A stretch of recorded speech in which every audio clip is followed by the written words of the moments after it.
Okay, today we're actually going to talk about the far right.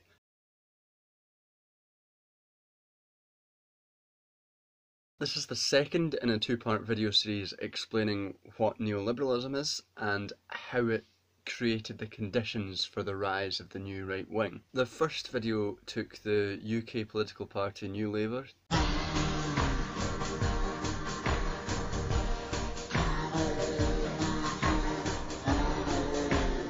to explore what neoliberalism is and how it's expressed through internal policy.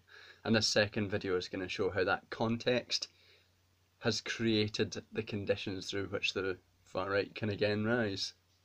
Fun stuff, you know?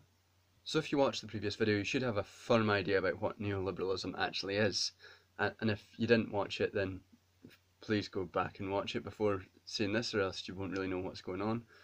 Or even if you do know what neoliberalism is, just give it a watch anyway, for my sake, you know? Throw us a bone.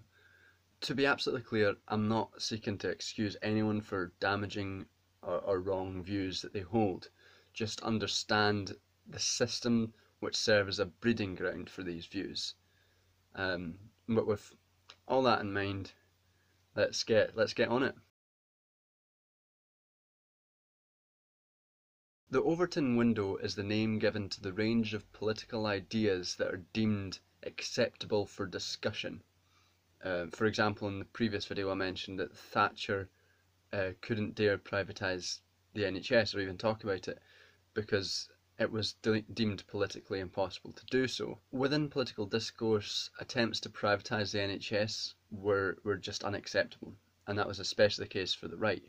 But when Tony Blair came along, leading a left-wing party who had issue ownership over the NHS, they could begin a process of covertly selling off and privatised section of it in a way that the right could conceivably never do. This pushed what the right could conceivably do under the coalition and Conservative governments of 2010, 2015 and still today, depressingly. Furthermore, we can see how the right in the UK took New Labour's welfare policy and has pushed it to its absolute limit. The introduction of the system of universal credit has taken the idea of workfairism that New Labour pioneered and created a system that was described by the UN Special Rapporteur on extreme poverty as tantamount to systemic human rights abuse. Like, I would argue that the austerity politics imposed by the Tories and Lib Dems from 2010, incidentally also described as a massive human rights violation by that same UN Special Rapporteur. I think that would have been politically impossible if New Labour hadn't accepted the neoliberal fiscal framework created by Thatcher. The acceptance of neoliberalism by the left pushed what was acceptable for the right to pursue and pushed an entire political spectrum to the right, and we're still recovering from that now. Another bit of received wisdom about the rise of the far right is that it stems from the poor and the working class being unstable within society and looking for a target to blame, that target being often immigrants. If you make a load of assumptions about the world and the working class, this sort of explanation can make some intuitive sense to you. We're in a post-2008 crash in which wages have been squeezed and rents have increased and people are unable to live, so the base conditions for this argument seem to be in place. Moreover, we still live in a society which is organised along cis-heteronormative patriarchal lines, which means that any latent views of latent reactionary views are still there, and such culture can be leached off and inflamed by the defenders of capital, like the billionaire-owned press or right-wing politicians. But there's a few troubling assumptions that go along with accepting that as the only explanation for the rise of the far right. Firstly, there's the assumption that the working class is a white male monolith, a kind of pasty leviathan. I know I'm on shaky ground talking pasty. I can see myself in the screen there. Just been cultivating that heroin addict chic for a long time. I think I'm pulling it off. There's an assumption that the working class are uneducated and easily led on by reactionary views, when in reality the working class is diverse Many of the people who are most oppressed by the system are themselves immigrants or people of colour, or gay, transgender, and that their existences are raised by this explanation of the rising white nationalism being the domain of the working class. And on top of this, if we actually look at the data, and I know political scientists just get a bit excited by the data.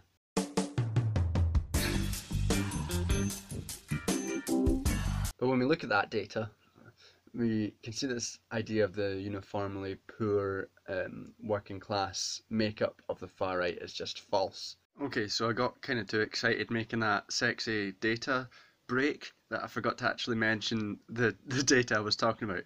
And it comes from a couple of studies listed in the bio of this video, that the working class are no more likely than any other group to join members of the far right, to join far right parties, and also that more members of economically secure are likely to hold far right views even in times of like non-economic recession.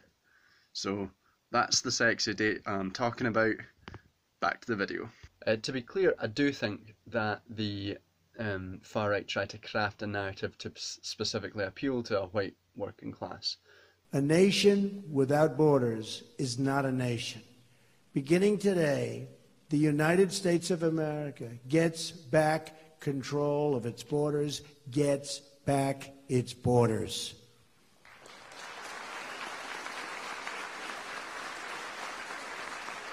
Thank you. I just signed 2 executive orders that will save thousands of lives, millions of jobs, and billions of dollars. But I don't think this is the entirety of the explanation for the rise in the far right, and to reduce it to that is just simply classist and erases those people that don't fit into that narrative. Leeching off anger is essential for the far right. They need that to get their politics off the ground, but the source of that anger isn't to be found just in the white working class. So I think that a more internally consistent argument about what's causing the rise of the far right is connected to the concept of economic anxiety, but more directly related to neoliberalism and to capitalism itself, and that's the decline of individual autonomy. So the first thing to deal with here is the crossover between economic anxiety and the decline in individual autonomy. Clearly, if you're unemployed or on a low wage, then you lack a great deal of freedoms that those on better wages enjoy. Furthermore, we now live in a gig economy with 0-hour contracts that remove worker control over the hours they work, because we live in a boring dystopia. Neoliberalism has created an age of financialization which relies on the debt of the poor while forcing them to work demeaning jobs for low wages and long hours, and forcing them to go through constricting welfare policies like we went through in the last video. People are entirely subjugated within this complex system which carries with it ingrained racism, sexism, homophobia, transphobia, and a billionaire-owned press offering simple explanations to protect its own interests. It's almost no wonder that the far right can find footholds in part of the poor. But as I laid out above, far-right populism isn't confined specifically to the poor and working class, but to the more economically secure too, and you'd think that maybe they had more control over them. Ah. That's getting redone. But as I laid out above, far-right populism isn't confined just to the working classes, but the more economically secure as well. Surely they feel more secure, that they have more control. But I wouldn't be so sure. For 5 out of 7 days a week, sometimes more, workers are under the dictatorial control of their bosses. Oh, and I almost forgot. I'm also going to need you to go ahead and come in on Sunday, too, okay?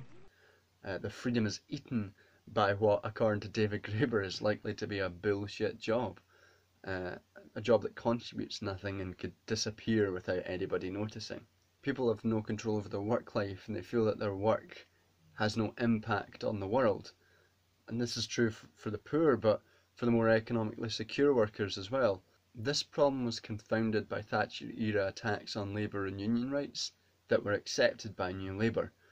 Unions allowed people to have even a small amount of control over their work, and they allowed for like a small degree of autonomy. But while neoliberalism pursues a corporate restructuring against the autonomy of labour, working people will always seek an aspect of their life to control, and far-right politics offers them that control. It offers them something that they can do. Now this is a once-in-a-lifetime chance for us to take back control of this country. The destruction of unions had a further effect in that it got rid of an entire realm of political education. While there's always been reactionary views among workers, both working and middle class groups, the labour movement provided a programme of political education which pointed worker anger towards the systems and not to scapegoats.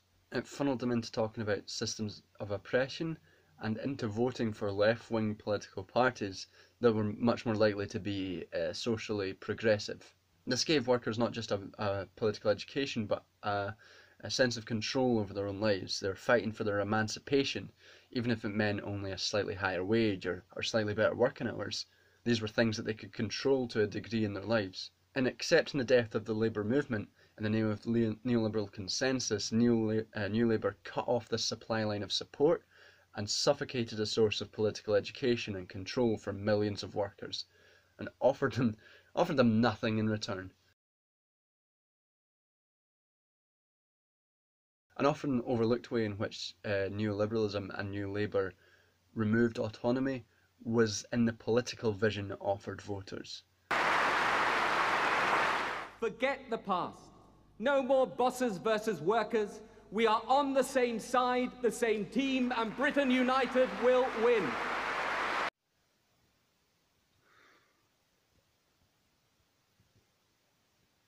Jesus Christ. In accepting the neoliberal framework, New Labour accepted the fundamental questions on the economy were settled. The answer wasn't just capitalism, but neoliberal capitalism. One problem with that is that was exactly what the Conservatives were offering too. This was the age of, oh, they're all the same style of politics. Like, when it didn't matter which flavour you chose, you were always going to get poisoned vanilla. So at home, people had no autonomy. At work, it had been chipped away, and in politics, there was no meaningful choice to be made. Living under neoliberalism created an atomised individual who couldn't act in any meaningful way or have any impact on the world. The individual was alienated from their own life. And this isn't to say that all those who felt alienated joined the far right. That's pretty self-evidently untrue. And what I'm just trying to say is that neoliberalism created a fertile field in which the seeds of far-right growth could be easily sowed.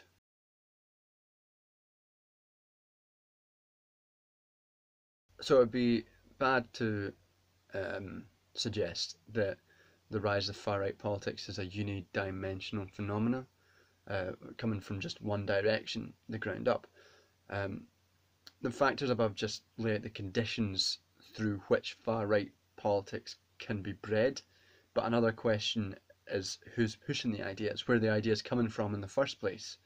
Because right now we've created a group of people from various different lines of work who can be open to the ideas but have not discussed where the ideas necessarily come from. Since the birth of neoliberalism, inequality has skyrocketed to levels not seen since the Victorian era, which is totally rad. This has meant more and more wealth and power consolidated in fewer and fewer hands, and the holders of power don't want to let that go. No one ever gets power and goes, oh, not keen on this. As anger towards the system has festered, capital has had to stop people from pointing that anger at themselves. This has meant pushing a news media narrative that it's immigrants or welfare leechers that are holding you back. And that the idea of welfare leechers is often racialised as well. And on top of that, on the right, the political avatars tend to be wealthy representatives of the elite claiming that they're just ordinary people looking to put the needs of the ordinary citizen, TM, first. Just look at Trump, or former city trader Nigel Farage, or eating educated sack of beans Boris Johnson. As J. Smith argues in his book Other People's Politics, which is there, and it's good, you should read it.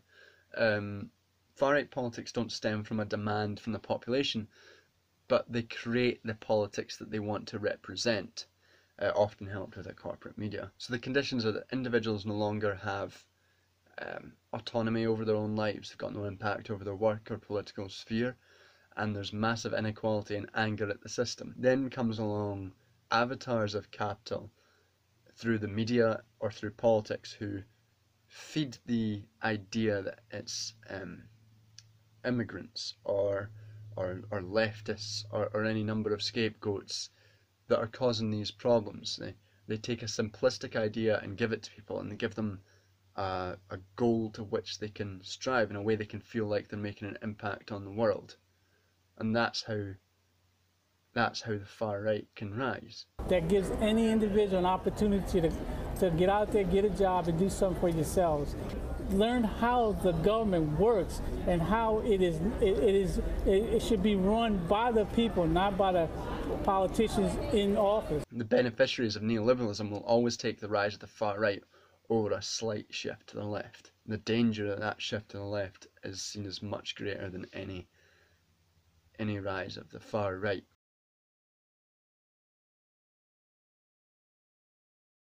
So again, I've produced a pretty bleak picture here, but to be fair, we live in a boring dystopia. But there's some cause to be optimistic, cautiously. The core assumptions of neoliberalism are being challenged, so far by mainly right-wing governments, to be fair, but also by broadly left-wing social movements like the Sanders movement in the US and the movement around Corbyn's Labour. Corbyn's Labour, by the way, firmly rejecting neoliberalism entirely, much to the chagrin of many of the actual MPs within the Labour Party, who are exhausting. Our politics has become polarising, which can be scary for people who've become used to certainty, but allows us the opportunity to have an actual political choice. It seems to me that we're entering a crisis point in neoliberalism.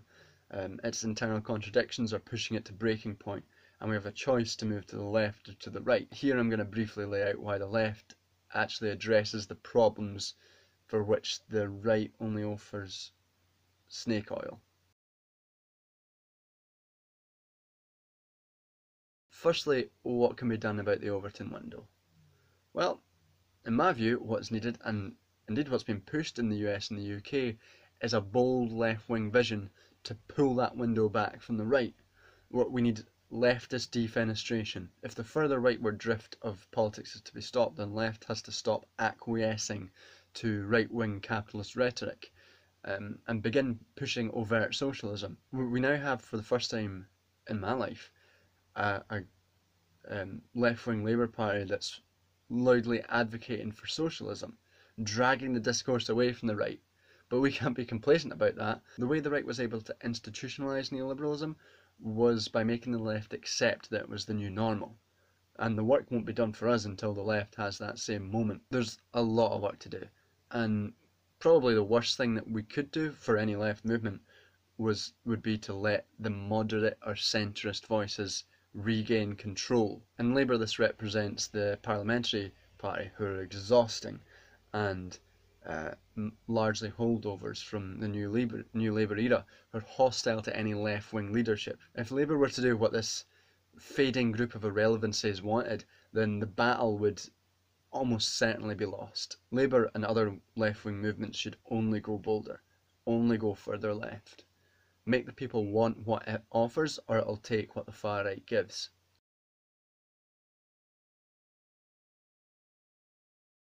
In terms of giving people more autonomy over their lives, there are a number of ways in which a left-wing, social democratic government could address these problems. Supporting workers' rights, increasing pay, removing workfare as tests on welfare, encouraging union growth would all go a long way to fighting this problem of reduced autonomy under neoliberalism. But while capitalism exists, individuals will always be oppressed through their class relations, the best way to most fully realise human autonomy is through realising socialism. Socialism is a system without class, in which production is shared among the people through democratic means. It's the fullest realisation of a society, combats the type of rise of the far right that neoliberalism has facilitated. Moreover, this goal, this hope, can offer people something that's been missing under neoliberalism, that sense of meaning and control over their lives. We just have to ensure that any programme of socialism also comes with a complete package of emancipatory politics, so we don't miss other dimensions of oppression.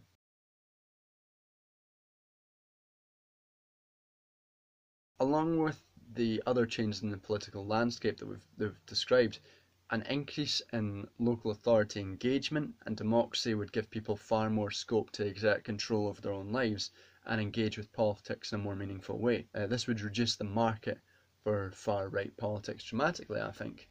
We should also probably scrap our first-past-the-post voting system in favour of a more proportional representation, because right now your vote doesn't really count for much. We can be much more radical in our thought on expanding democracy. We could expand democracy not just through the political sphere, but through the economy too. This would further increase the ability of individuals to make meaningful choices throughout their lives. And we could push this idea of democracy even further by abandoning our current system of representative democracy that naturally entrenches power in favour of more localised networks of direct democratic action that allows the individual real voice in the function of their community and in their lives. And oops, I'm talking about socialism again. The way that far-right politics rises, particularly under neoliberalism, would be particularly undercut by radical socialist reforms. We don't have to be as radical as a full socialist transformation to effectively tackle neoliberal far-right, but the only way to lay it to rest for good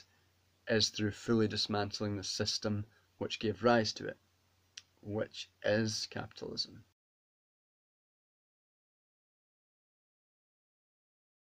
Over these two videos, I've tried to clarify what neoliberalism is by attaching it to a specific political movement, that being New Labour. I've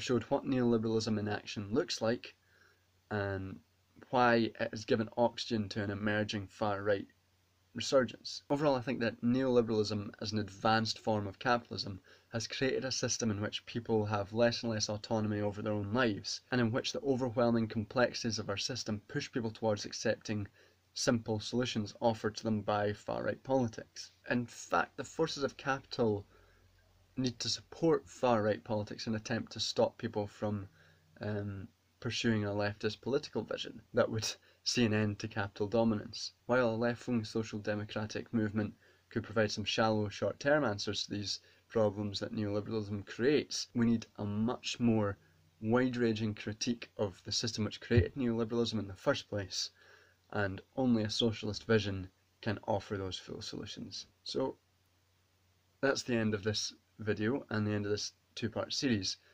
I hope you've enjoyed it and not got too depressed by how terrible our world is. It's bad. If you liked it, do like and subscribe, and I'll see you next time, where I think I'm going to be talking about why your vote doesn't matter. So, cheers for watching.